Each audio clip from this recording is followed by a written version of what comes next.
Patan Kakoshi police station વિસ્તારમાં બોરવેલના cable ચોરતી gang ઝડપાઈ.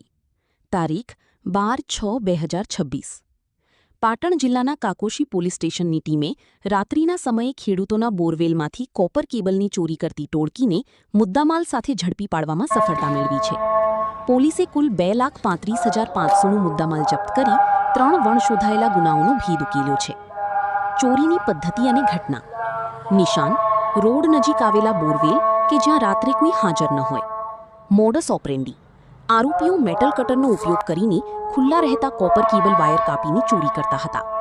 વિસ્તાર કાકોશી, સહસા, ધનપુરા, કલ્યાણા સહિત કુલ 16 અલગ અલગ જગ્યાએથી 470 ફૂટ જેટલા કેબલની ચોરી કરી હતી. કેવી રીતે ઝડપાયા આરોપીઓ? વણશોધાયેલા ગુનાઓ ઉકેલવા માટે પોલીસ સબ ઇન્સ્પેક્ટર વીએ લિંબાચિયા અને તેમની ટીમે સીસીટીવી ફૂટેજનું એનાલિસિસ કર્યું હતું.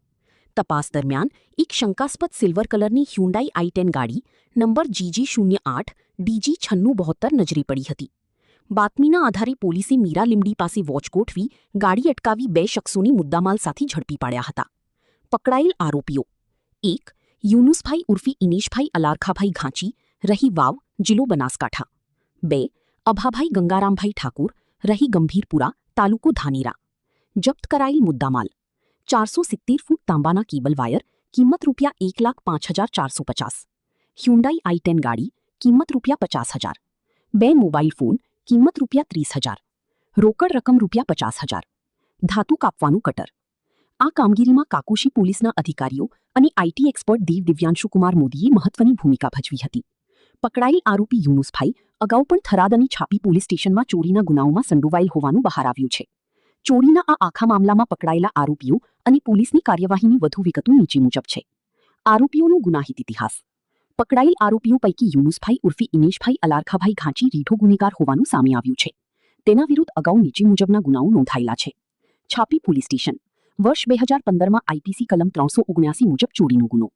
થરાદ પોલીસ સ્ટેશન વર્ષ 2015માં આઈપીસી કલમ 380, 454, 457 મુજબ ઘરફોડ ચોરીના 2 અલગ અલગ ગુનાઓ.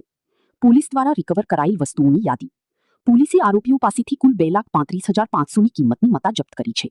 તાંબાના વાયર અંદાજે 470 ફૂટ લાંબા તાંબાના છોલેલા કેબલ વાયરના ગૂંચડા, જેની કિંમત 1,05,450 થાય છે. રોકડ રકમ. આરોપીઓ પાસેથી 50,000 રૂપિયાની રોકડ રકમ મળી આવી છે. વાહન અને મોબાઈલ. ગુનામાં વપરાયેલ i10 ગાડી, કિંમત 50,000 રૂપિયા અને 30,000 રૂપિયાની કિંમતના 2 મોબાઈલ ફોન જપ્ત કરાયા છે. સાધન કેબલ કાપવા માટે વપરાતું લોખંડનું કટર પણ કબજે લેવામાં આવ્યું છે. અન્ય ચોરીઓની કબૂલાત. પોલીસ પૂછપરછ દરમિયાન આરોપીઓએ સ્વીકાર્યું છે કે તેઓએ માત્ર કાકોશી જ નહીં પરંતુ આજુબાજુના અન્ય પોલીસ સ્ટેશન વિસ્તારના ગામડાઓમાંથી પણ કેબલ વાયરની ચોરી કરી છે. આરોપીઓ ચોરી કરેલી જગ્યાઓ રૂબરૂ બતાવવા પણ સહેમત થયા છે. કામગીરી કરનાર ટીમ. આ સફળ ઓપરેશનમાં કાકોશી પોલીસ સ્ટેશનના પીએસઆઈ વીએ લિંબાચિયા સાથે ESI Chirag Kumar, head constable Nikul Kumar, Pareshbhai, Saharbhai, Narendrasinh, Rohitsinh તથા પોલીસ કોન્સ્ટેબલ પ્રકાશસિંહ, પંજીજી, પારસભાઈ અને ડ્રાઈવર ભરતસિંહ તથા હિંમતસિંહ જોડાયા હતા. આ ઉપરાંત આઈટી એક્સપર્ટ દિવ્યાંશુકુમાર મોદીએ ટેકનોલોજીની મદદથી આરોપીઓને ટ્રેસ કરવામાં મદદ કરી હતી.